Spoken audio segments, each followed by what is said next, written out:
Hey, it's Howie Mandel, and I am inviting you to witness history as me and my Howie Do It gaming team take on Gilly the King and Wallow 267's $1 million gaming in an epic global gaming league video game showdown. 4 rounds, multiple games, 1 winner, plus a halftime performance by multi-platinum artist Travie McCoy. Watch all the action and see who wins and advances to the championship match against Neo right now at globalgamingleague.com. That's globalgamingleague.com. Everybody games.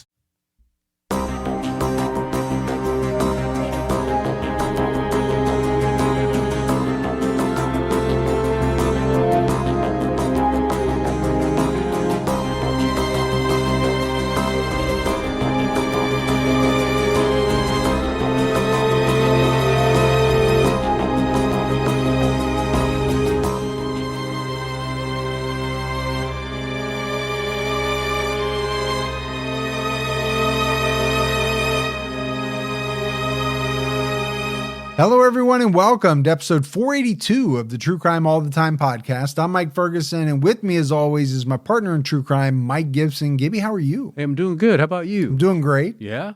Having a good week. That's Had a good. little bit of a wedding scare with my oldest daughter, You did? but I think we got it all worked out with the folks in Jamaica. Okay, that's good. Yeah.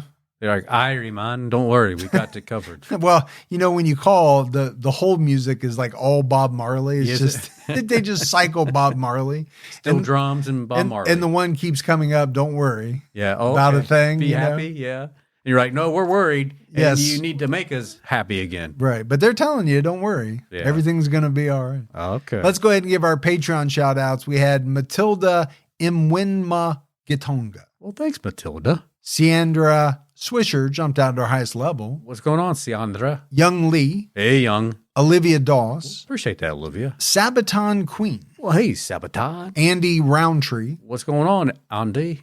And last but not least, Kate Means. Well, thank you, Kate. And then if we go back into the vault, this week we selected Karen Jones. Is it Miss Jones, Mrs. Jones? Me and Mrs. Jones. Exactly. So we appreciate the new support and the continued support. Gibbs, we have an episode out right now on True Crime All the Time Unsolved where we're talking about Kimberly Stephen and Dennis Young. They were found shot to death inside Dennis's home in Greenville, Ohio, which is very close to us. It is. At the time, Kimberly was in the process of finalizing her divorce from her abusive husband, who police identified as the prime suspect. And that makes sense in most cases. It does.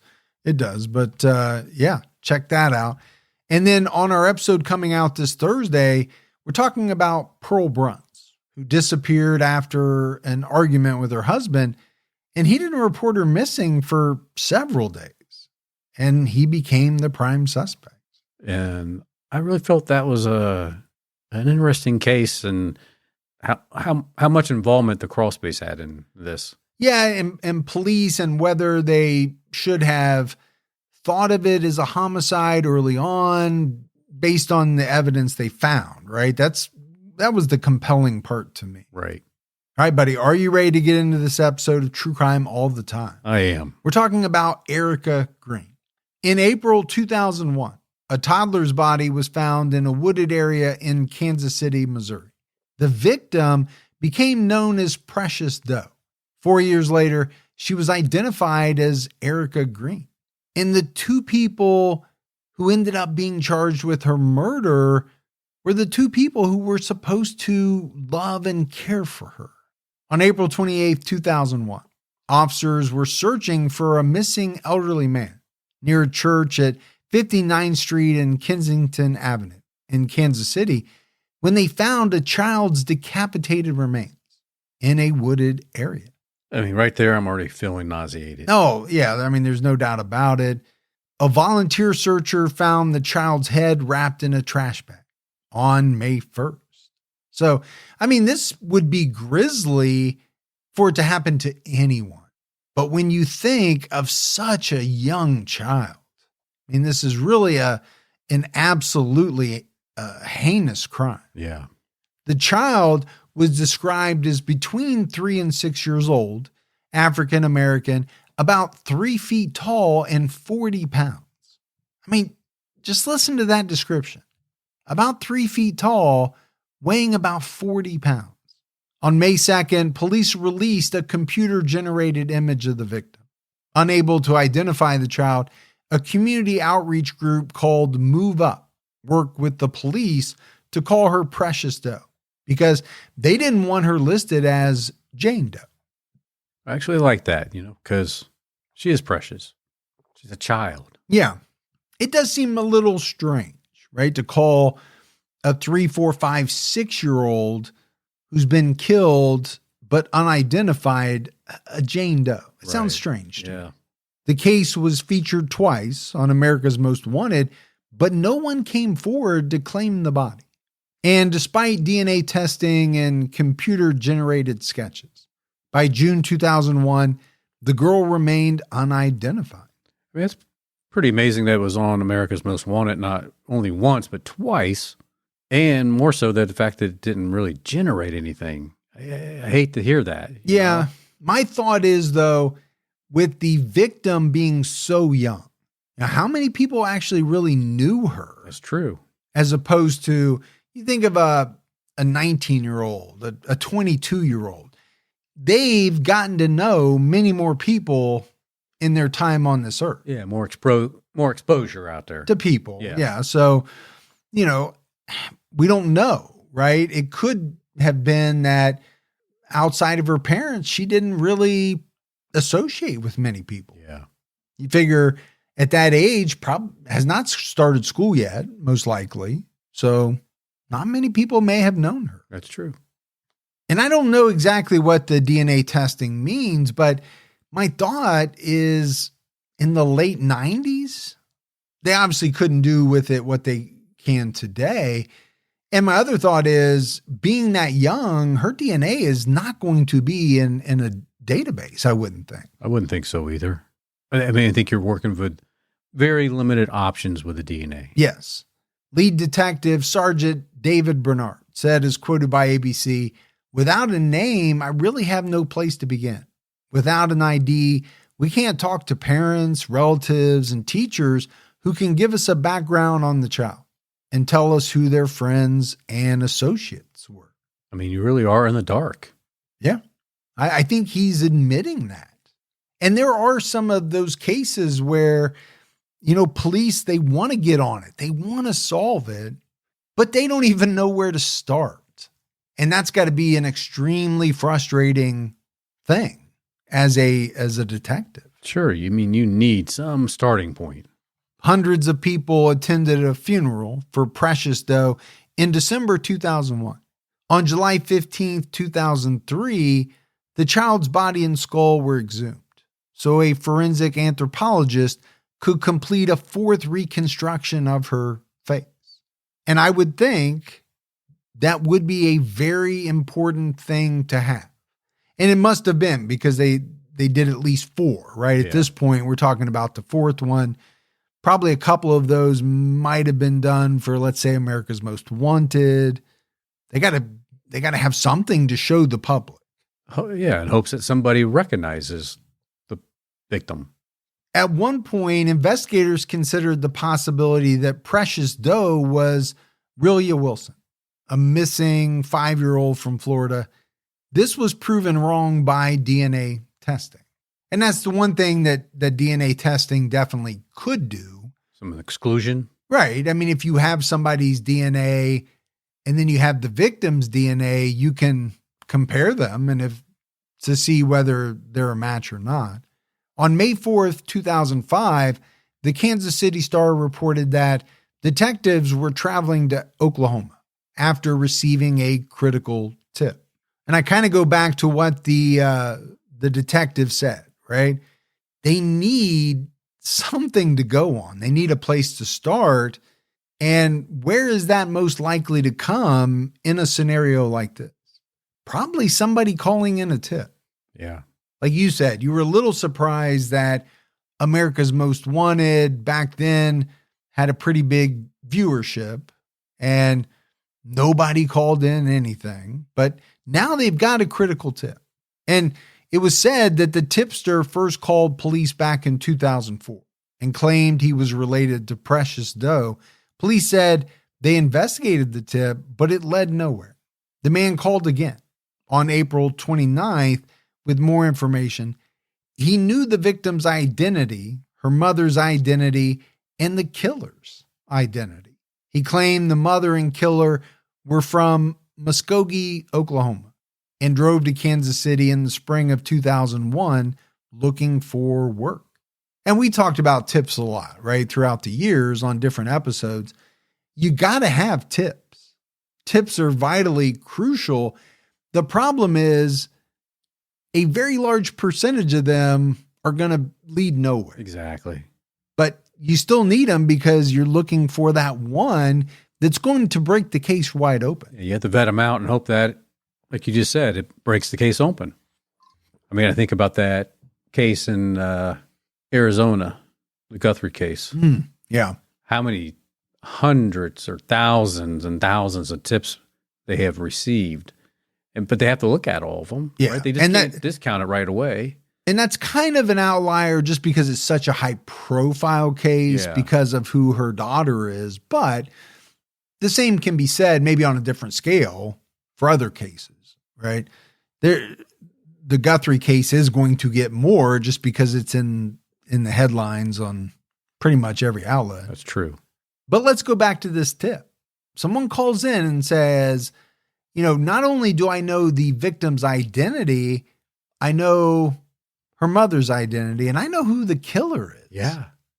Okay, please tell me because you're going to wrap this whole thing up. We're just going to make you an honorary detective right now. Kind of the same way they made you an honorary Mensa member. I mean, I did have a 210 score on the last test I took, but I mean, yeah. It was out of 1,000, but yeah, it was a good job. You walked into that one, man. I did. I really did. The tipster spoke to the Kansas City Star and said Precious Doe was killed in a home and dumped outdoors. Police had to travel to Oklahoma to verify the tip, which was more promising than any other leads. And I get it. That sounds very promising. Now, it could turn out to be completely bogus, but... Yeah, but in a case where you really haven't had a lot of strong leads, I mean, this one I think you're going to jump on it and really chase it down to see if it leads anywhere. Yeah, it is very specific, right? There is some specificity to it. Yeah. On May 5th, 2005, Precious Doe was identified as Erica Michelle Maria Green, who was almost 4 years old when she died. That same day, Erica's mother, Michelle Johnson, and her stepfather, Harold Johnson, were each charged with second-degree murder and endangering the welfare of a child. They were arrested on unrelated charges in Muskogee on May 2nd, and they were in jail when they were questioned by the Kansas City authorities. So never good, right, to be questioned about a murder investigation. Yeah. Also not good to already be in jail. Yeah, I mean, it's not like they had to go look for them very hard, right? They were in jail, easy to find. Well, it's a little bit harder to argue that you're squeaky clean. Well, that's true. When you're already in jail at the time you're being questioned. During questioning on May 4th, Michelle admitted she was Erica's mother and confessed to being involved in her death. She said that she saw her husband, Harold, kick Erica in the head in April 2001. Erica collapsed and became unresponsive. They didn't seek medical treatment because they had active warrants. They were more concerned about their warrants than their child's life. More concerned about themselves. Yeah. Which is, let's face it, the whole thing is despicable. Sure it is. I mean, what kind of person could kick a almost not even 4-year-old in the head? But here's my other thought, Gibbs. Those warrants aren't going away, right? Outstanding warrants, they're still going to be there. Yeah. You're going to get picked up probably eventually. So you could go ahead and face the music and save your child's life. Or you could let your child die over these warrants. And I get it. Maybe that's what Harold would want to do. He's the stepfather, and he is the one, allegedly, according to Michelle, who kicked her. Yeah. But Michelle's her mom. And for her to go along with it, or for her to make that decision, that is shocking to me. Just makes her a POS. I would back that up. After Erica died, they removed her body from the residence they were staying in. Harold carried the body in a pair of hedge clippers down a wooded trail. When he returned from the woods, he told Michelle that he cut Erica's head off. With hedge clippers? Wow. I mean, the fact that he even cut her head off, but to do it that way, I don't know. That's just really sick. And then Michelle, as the mom, is learning this. Yeah. And does what? Nothing. Nothing about it. Harold also confessed on May 5th. He admitted to using drugs. On the day of the incident, he was angry that Erica disobeyed him. He grabbed her and threw her to the ground while kicking her in the right shoulder, which caused her to fall and hit her head on the floor. Big man, wasn't he? Big man. Well, but this is also a little bit of a different story than what Michelle is telling. Right. She is saying that he kicked her directly in the head. And you just wonder, is he trying to soften his involvement up a little? He's admitting he was involved. Yeah. But he's not saying he kicked her directly in the head. He's saying that he kicked her in the shoulder, which caused her to hit her head. I mean, is it really that much better? You're still kicking a four-year-old child. Exactly. You're not going to come off looking any better. No, like you said, big man, right? Yeah. To hurt a 4-year-old child. He also admitted to decapitating Erica's body with hedge clippers while Michelle watched nearby. Some real winners here. You Well, know? but conflicting stories again. Sure. She was nowhere around when it happened. She was just told about it. And you just wonder, is that her doing the exact same thing that he was doing, trying to soften her involvement? I didn't witness or know anything about it until he came back with the hedge clippers and told me. But Harold's saying, no, she was standing right there. She was watching me do it. I mean, what does he have to lose to say that, though? It's not doing anything to help his case. I don't know. It seems to me, and I think this is very likely for most people, they're both in different ways trying to lighten their involvement or make themselves look better. And I think that's very natural for perpetrators. Putting their own spin on it. Hey, folks, if you want a different type of bank, a smarter bank, one that's built for you, you got to check out Chime. They offer things that most banks don't offer. There's no overdraft fees, no minimum balance fees, no monthly fees, period. They also have products like MyPay, which gives you access to up to $500 of your paycheck anytime. And you can also get paid up to 2 days early with direct deposit. They also have the Chime Card. This is a new way to build credit history with your own money and get rewarded every single day. There's no annual fees, no interest, and no strings attached. Man, I really could have benefited from Chime when I was younger. Chime is not just smarter banking, it's the most rewarding way to bank. Join the millions who are already banking fee-free today. It just takes a few minutes to sign up. Head to chime.com/TCAT. That is chime.com/TCATT. Chime is a financial technology company, not a bank. Banking services, a secure Chime Visa credit card, and MyPay line of credit provided by the Bancorp Bank N.A. or Stride Bank N.A. MyPay eligibility requirements apply, and credit limit ranges $20 to $500. Optional services and products may have fees or charges. See chime.com/feesinfo. Advertised annual percentage yield with Chime Plus status only. Otherwise, 1.00% APY applies. No min balance required. Chime card on-time payment history may have a positive impact on your credit score. Results may vary. See chime.com for details and applicable terms. Erica, Michelle, and Harold were visiting Kansas City when the incident occurred. Authorities believe that after she was kicked in the head, Erica lay dying in the home for about 2 days. It just gets worse. It's heartbreaking. It is. I mean, there's just no way around it, but you have to tell the details to get a sense of who these people were and what length they were willing to go to. I mean, she's 4 years old. You're just letting her lay there and suffer that whole time? When at any point between the incident and those 2 days, they could have taken her to the hospital. They could have tried to anonymously drop her off somewhere and get her help. And they didn't even do that. I get it. He's not the real dad, but she's the mom. She is the birth mom. You don't scoop your daughter up and take her to the hospital at no cost to you. I mean, whatever happens to you happens to you. It's your daughter. You want her to be okay, but you put yourself in front of that. Well, you just wonder how much of that is the drugs. But you want to think it's got to be the drugs. It's not. A person can't be that bad, right? Exactly. A mom can't be that bad. But after the arrest, it was reported that Harold's grandfather was the one who broke the case. He hadn't seen Erica for several years. And in April 2005, responded to a newspaper ad placed by Kansas City community activist Alonzo Washington. Washington spent years working to bring attention to the Precious Doe case because he didn't want people to forget that there was a child discarded like trash. And man, was she? She was. In trash bag. Yeah. Washington's ad sought tips and offered a $33,000 reward. So, I do want to take a minute and kind of highlight this guy because, he really has no stake in this case.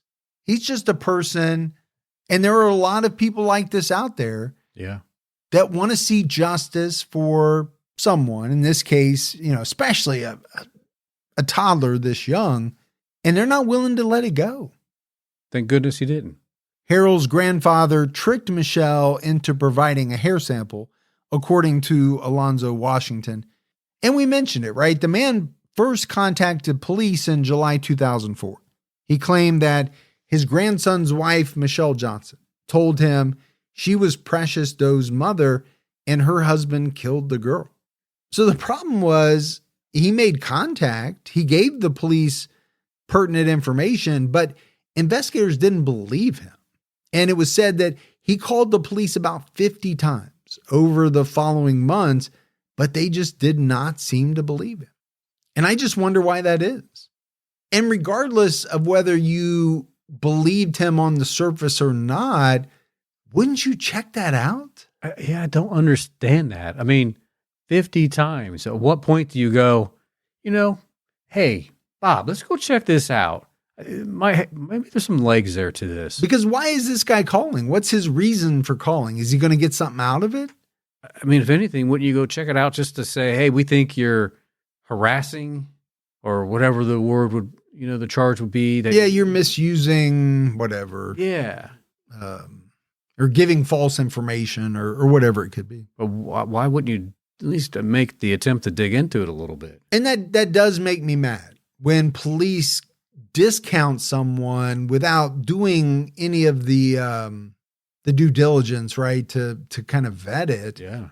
Especially when it turns out to be correct. Yeah. I get it when you have a ton of tips. All right, maybe some fall through the cracks and not everything can be checked on. Hopefully they look back at this, when it was done and, lesson learned. Let's go back and see what lessons we could have learned from this.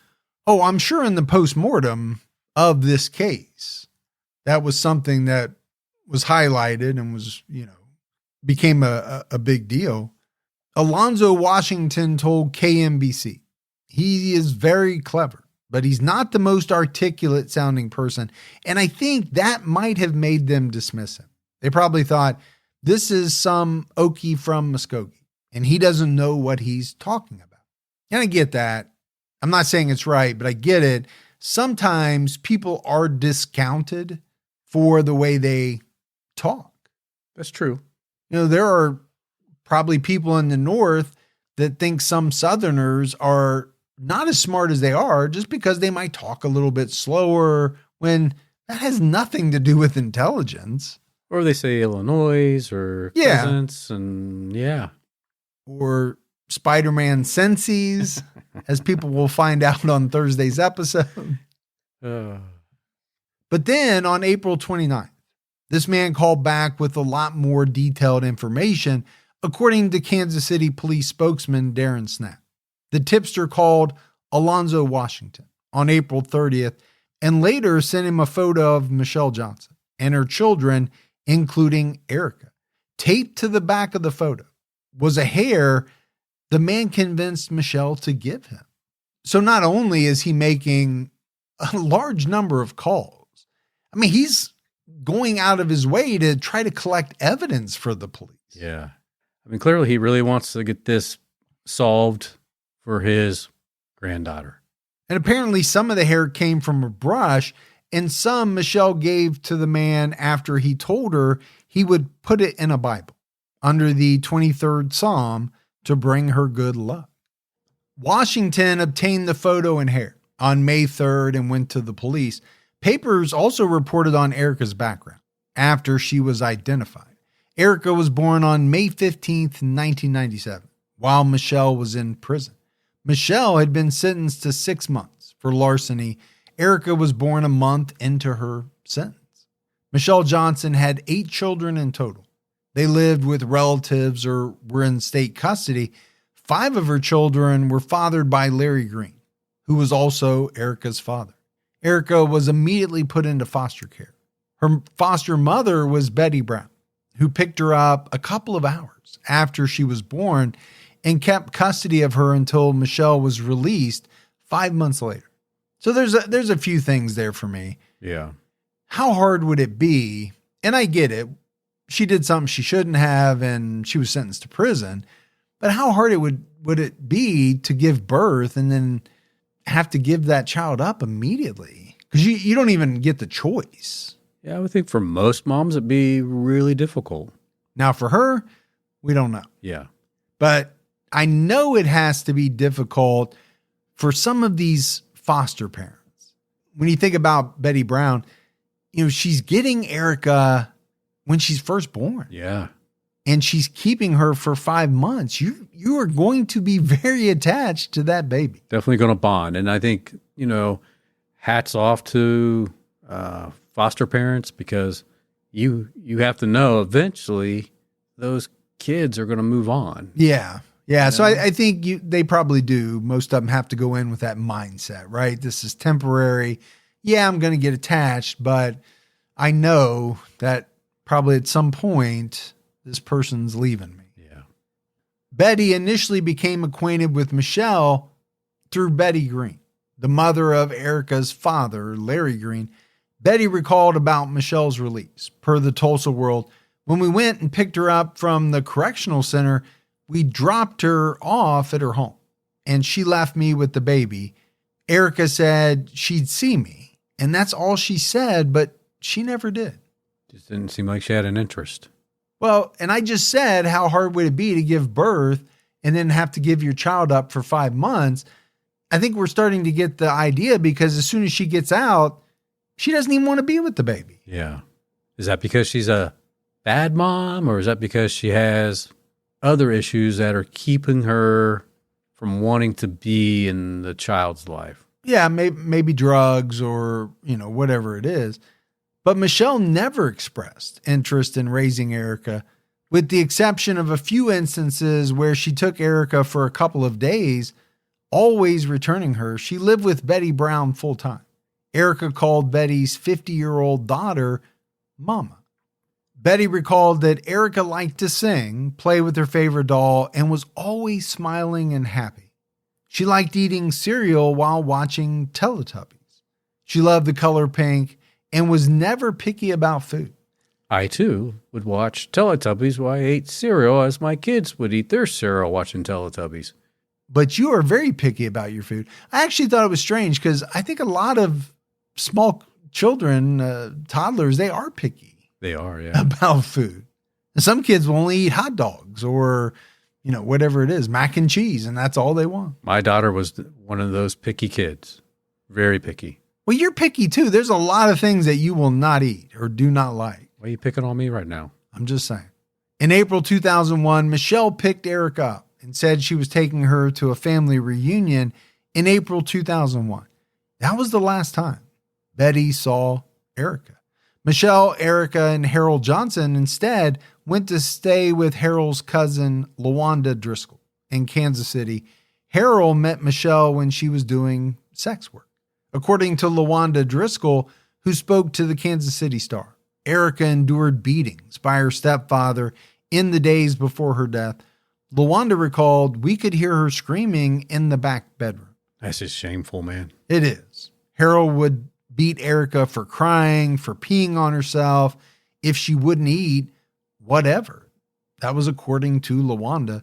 LaWanda told Michelle that Harold should ease up, but she didn't intervene because she didn't think it was her business.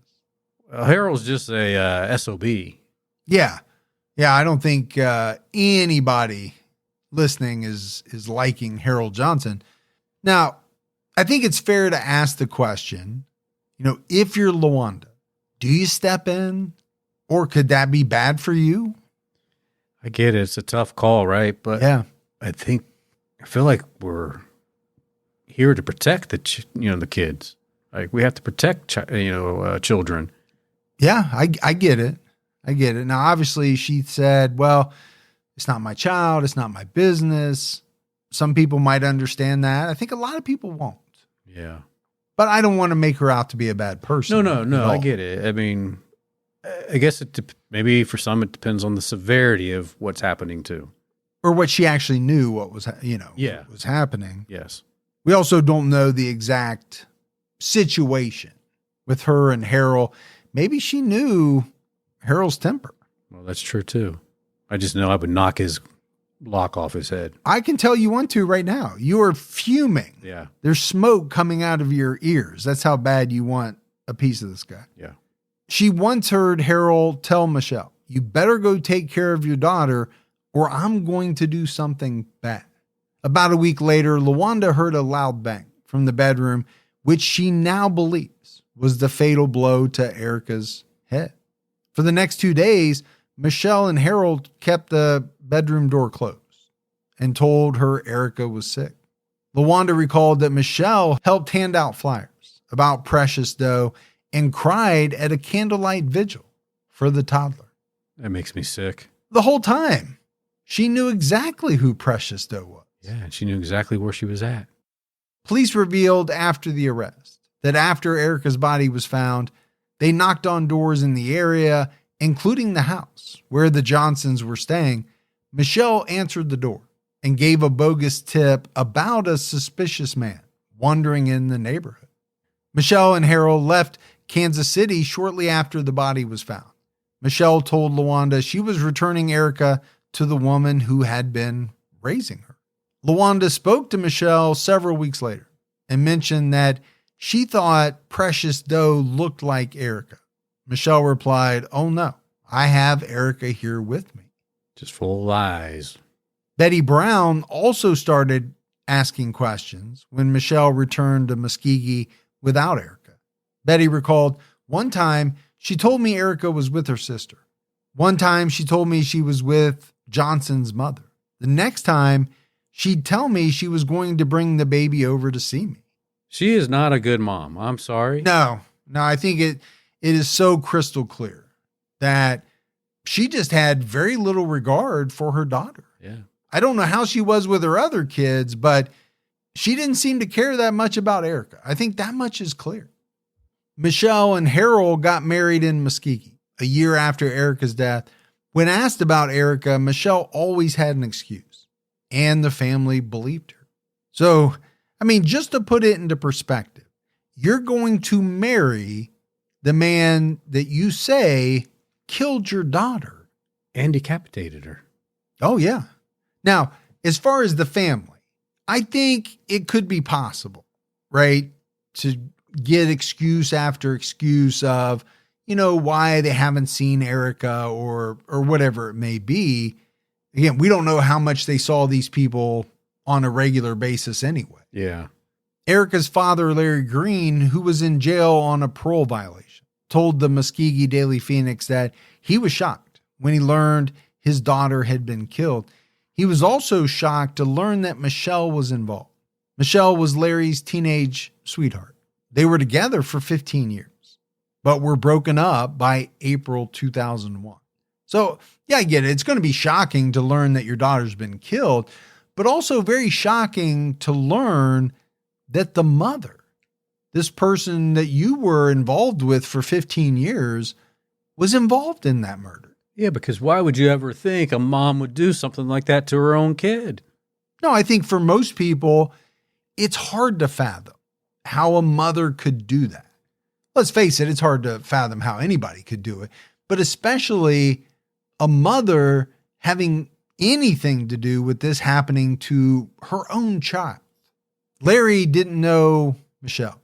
Took Erica from the home she was living in April 2001. He always wondered where Erica was. When he asked, he was told she was with her maternal grandmother in Chicago or with other relatives.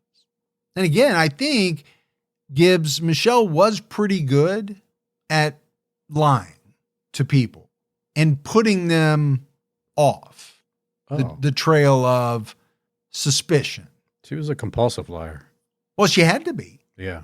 When it came to Erica, because Erica was no longer alive.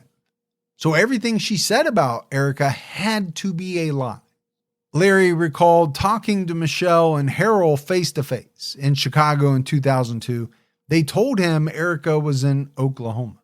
Larry defended Michelle, saying she was easily influenced by the men in her life.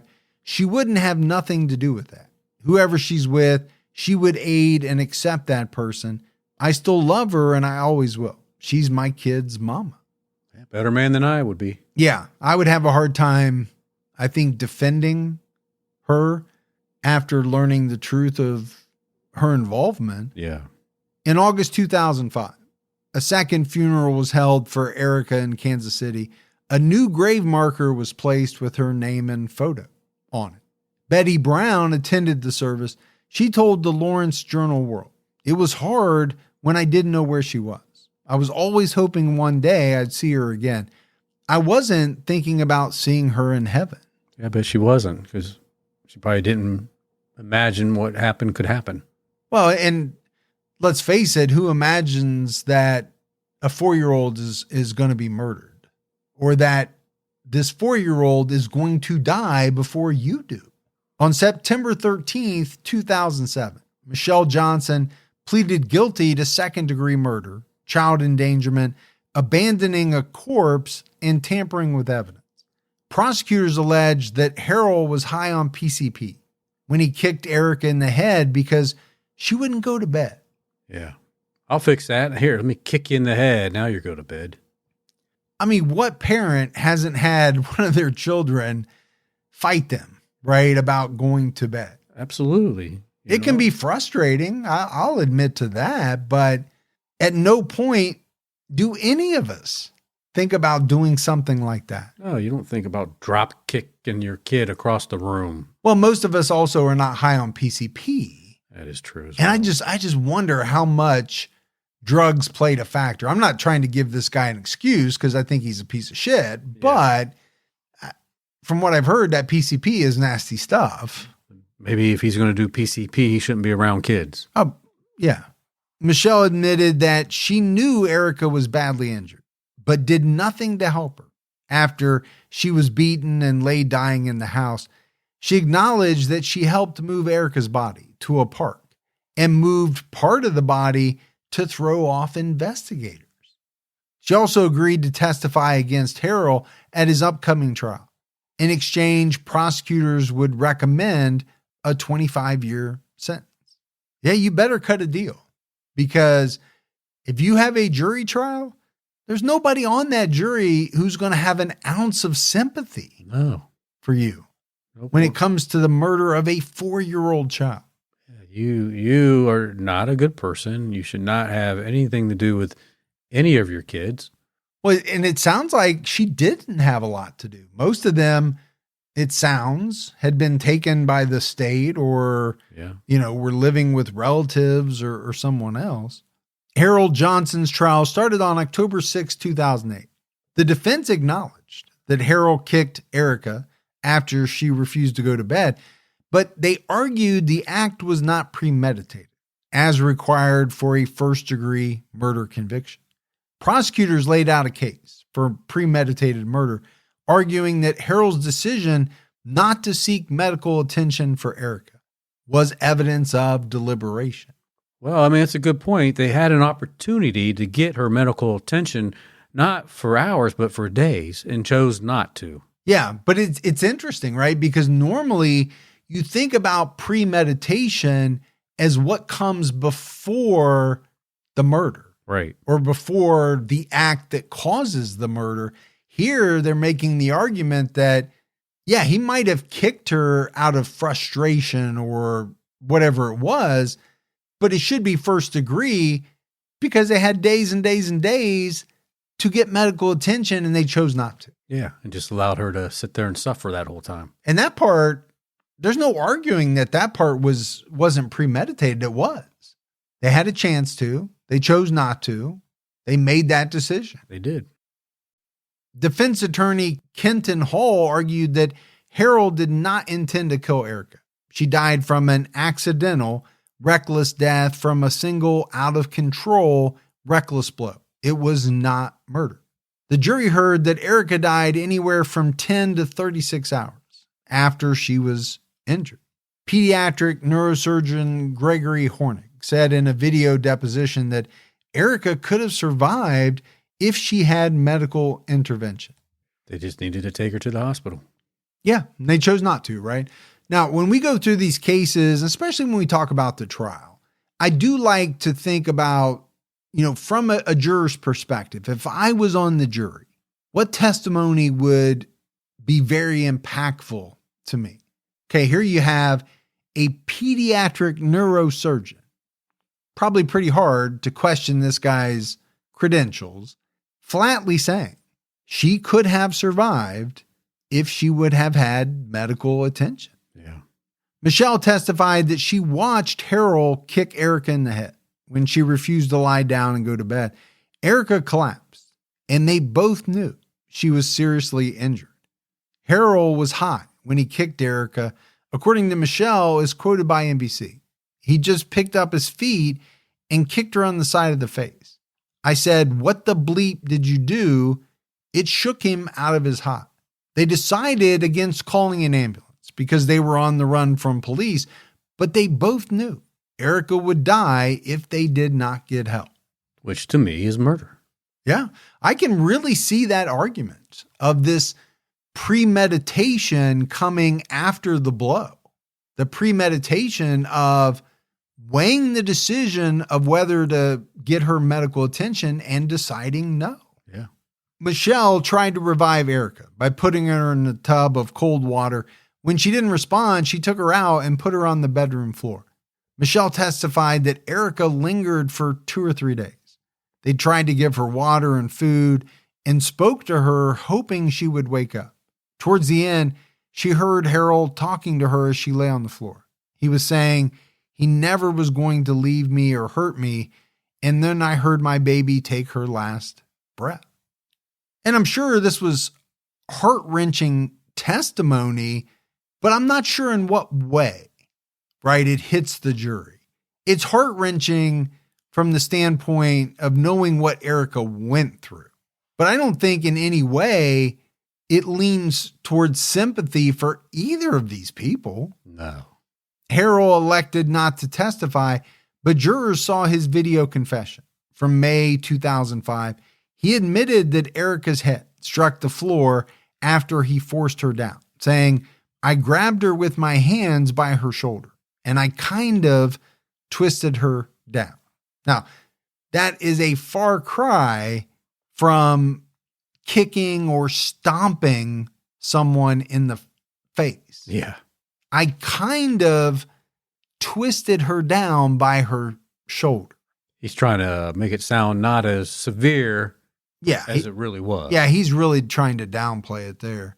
He also admitted to decapitating Erica's body with hedge clippers. He said, "I grabbed the hedge clippers and I just closed them around her neck. Just once." As though that makes it better.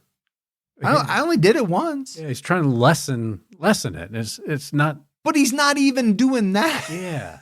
He acknowledged dumping her body in a wooded area, saying, "I wasn't in my right mind. I didn't mean for this to happen." Now that part, it might be true if you take it from the context of right mind, meaning he's spaced out or whacked out on drugs, PCP. You know what, though? He made that decision to take those drugs. I'm with you. But is there a legal argument to be made? And sometimes there is. Yeah. I'm with you, though. I think when your actions end in the death of a 4-year-old little girl, you got to pay for that. Absolutely, you do. On October 8th, 2008, Harold Johnson was found guilty of first-degree murder, endangering the welfare of a child, and abuse of a child resulting in death. And on November 20th, Harold was sentenced to life without parole, plus 29 years in prison. Good. I'm happy with that. Yeah. Should never see daylight.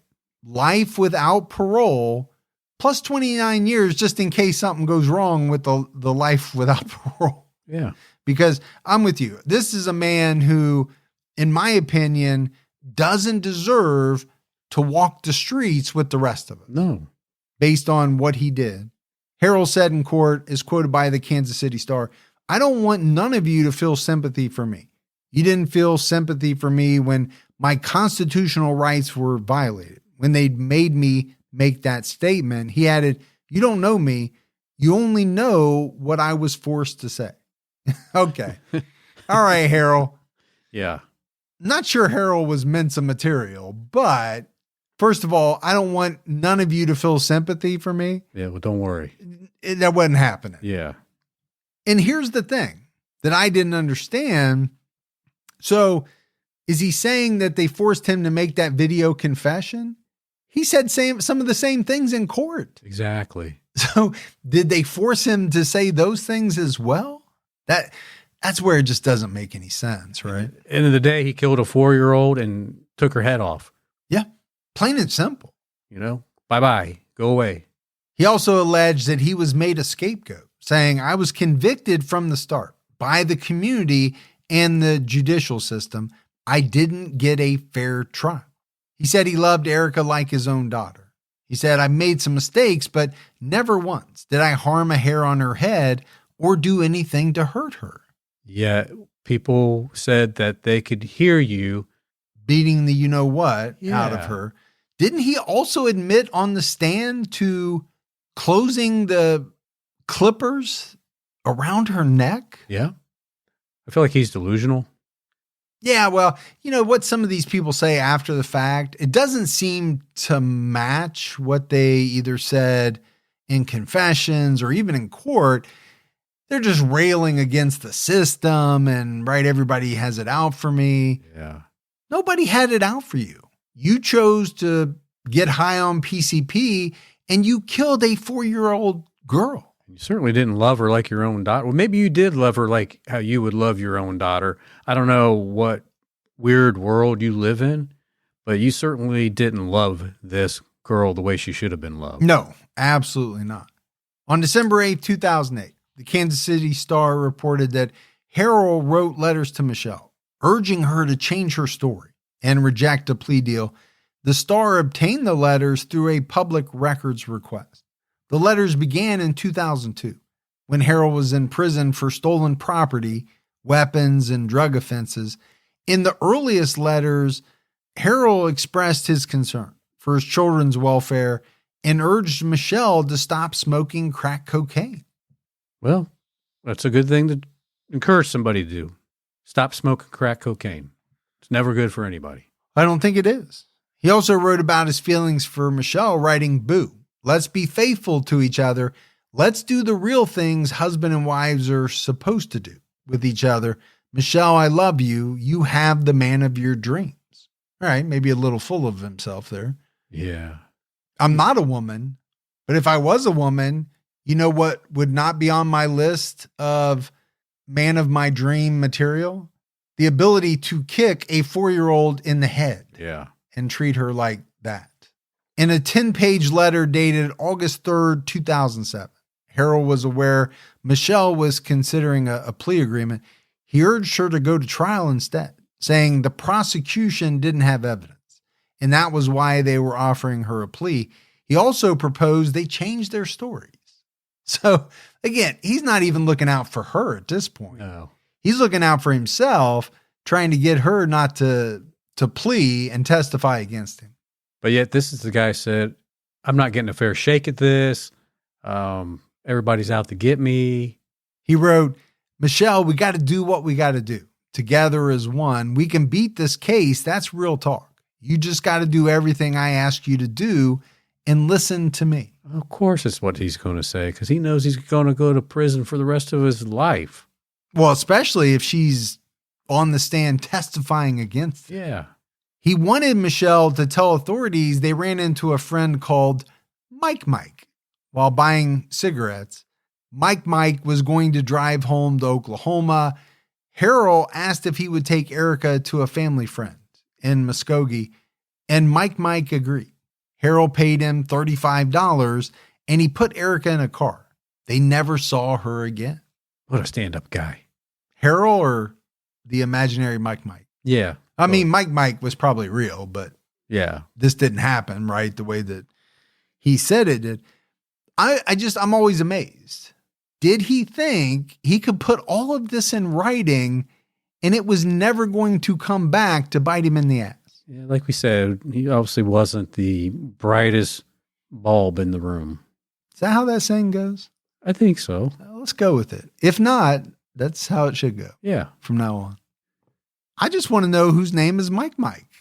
I mean, the name Mike is so awesome. I guess he thought having it twice would be even more awesome. Double awesome. Mike. I almost feel it's like that, what was that movie? The Italian guy, Goodfellas, when that one guy comes in the bar and he repeats everything twice. I'm going to get the papers. Get the papers? Yeah. He's like, hey, Mike. Harold finished his plan by writing, about 2 weeks later, we had heard bits and pieces about a baby killed in Kansas City. It was all on the news. We had no reason to think we were connected to the case. This is our defense. All right, Perry Mason, you are not. Yeah. This, you're not even Matlock at this point. No, not even close. You're not even my cousin Vinny. There you go. Now you're on it. You're not even that guy that was representing the other guy in Cousin Vinny, his cousin that left to come over to Cousin Vinny. The one that had the real bad stutter? Yeah. After Michelle agreed to testify against her husband, the tone of his letters changed. Shocking that would be the case, right? Harold wrote on September 11, 2007, so this is from my heart. I'm letting you go. It's over between us. I love you always. But you are showing me you don't care about my feelings or anything else. You're going to do what you want to do, regardless of how I feel or what I say. I mean, to me, Gibbs, that sounds so manipulative. It does. He is really trying to manipulate her into rethinking this decision. In a letter dated September 8th, 2008, Harold threatened Michelle, writing, and now I'm going to make sure you get ran over personally. Tell him how you used to beat and leave Erica in that room with no TV, no nothing, for hours while you smoked crack. They're going to know you did. Make it last, because your time on this earth is real short. You can believe that. It's on site. It's all baby until baby doesn't want to play your baby game, and then you're going to come around and be like, I'm going to take you down. I'm going to tell them everything about you. I can't stand you. And let me tell you what else. But that last one's very threatening, right? For sure it is. Harold's attorney, Kenton Hall, said he learned about most of the letters about a year before the trial started. The Mike story was one of several distractions as they tried to keep him focused on the case. Mike. Don't forget about Mike. That's right. So as we wrap this one up, Gibbs, the murder of Erica Green, previously known as Precious Doe, is one of Kansas City's most tragic cases. Michelle Johnson took Erica from a safe and loving environment with her foster mother and endangered her by bringing her into a home with her husband, Harold Johnson, who beat Erica repeatedly in her final days.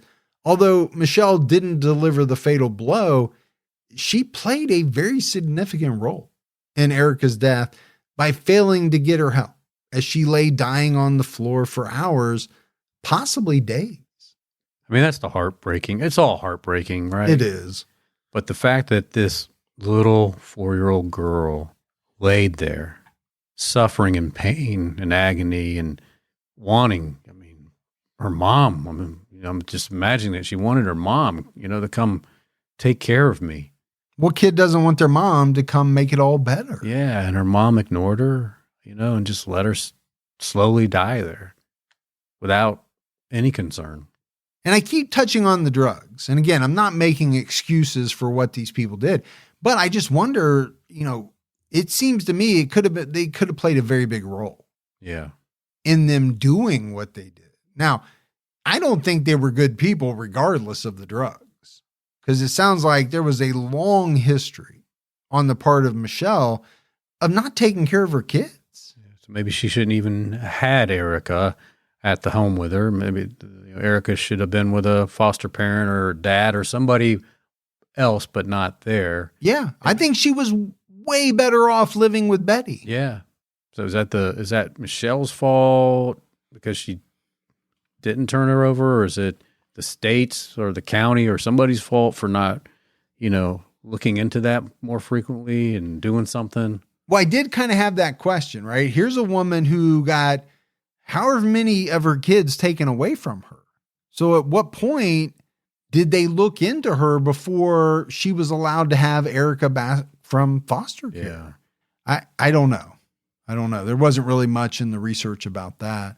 Like you said, it is a heartbreaking case. Here's a little girl who people said was always smiling, happy, upbeat, and she just never got a chance to live her life. And I think the fact that it comes in large part at the hands of her own mother is going to be really hard. It is. For most people to, comprehend. I keep going back to the fact that how do you look down that hallway and see your child on the floor and turn the cheek? And then how do you marry this man like a year later? Yeah. A man who killed your daughter. Now you were involved, so maybe the marriage was out of self-preservation. Hey, let's get married. Neither of us will turn on the other. Maybe. I just don't know. But it's a very infuriating story. Absolutely. Because you kind of want to get your hands on both of them. Oh, yeah. I would. Harold especially. I'd go in a cell with him right now. I don't think you and I should be putting our hands on a woman, but, Harold's fair game. Absolutely. Now, there are probably women out there saying they'd like to get their hands on Michelle maybe. And I wouldn't blame them one bit, because I'm really upset at both of these individuals. I mean, I understand addiction's a problem, but you can't tell me that, and I know I'm repeating myself, that you can justify that over the fact that the daughter was in the hallway or in the bedroom on the floor and you just ignore that, And wouldn't lay down when you told her to lay down. Yeah. A 4-year-old not doing what you say, shocking. Yeah, exactly. But that's it for our episode on Erica Green. We got a voicemail. You want to check that out? Let's hear it. Hey, Mike and Gibby, this is Demick from Utah. I'm a bit far behind. Long story short, I listened to you in high school. I'm actually a member of the Church of Jesus Christ Latter-day Saints. I ended up serving a 2-year mission from 2021 to 2023, and kind of lost track of you guys, and then just rediscovered you. And so I'm starting all the way back in where I left off in 2020, kind of around COVID. So it's funny hearing you guys. Your voices change and all that fun stuff. I just remembered leave you a voice memo because I just listened to the Archbishop case talked about. He's a member of the LDS faith and how he served a mission, and I was like, I should give them a call and let them know that the only reason I stopped listening to you guys because I served my mission and I came home and kind of lost track, and I started driving a lot for college and work, and so I remembered I should start listening to you guys and make my drives a lot shorter. But anyways, I'm a long-time listener. Obviously, I'm about 6 years behind, so catching up day by day. But love you guys and have a good one. All right. Love you too, man. Appreciate the voicemail. Yeah. There's stuff that crops up in life that takes precedent over podcasts or whatever. And that seems like a very important one. But I'm glad you're back listening. Yeah. Welcome back. Time to get caught up. So what Gibby is saying is binge.